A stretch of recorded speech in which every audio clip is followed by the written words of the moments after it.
Aleš, tudi vi niste uspeli ustaviti tega naleta Šentjurja. Zdi pa se mi, da je igra vaše ekipe nekako monotona ratala, da ni tistega pravega žara pri igralcih v srečanju. No, mogoče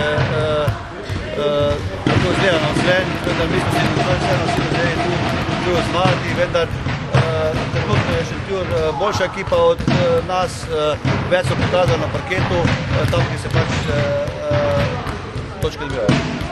Kaj menite, kaj je odločilo tole tekmo, razen te trenutne forme, tudi kakšne taktične variante? Ne, v bistvu se eni drugi dobro poznamo, Šentjur točno ve, kaj bomo mi odigrali, kaj bo Šentjur odigral, vendar sami ste videli, mi v prvem polčasu nismo vodili iz čistih pozicij, izredno slab napad v prvem polčasu nas je tekmoval.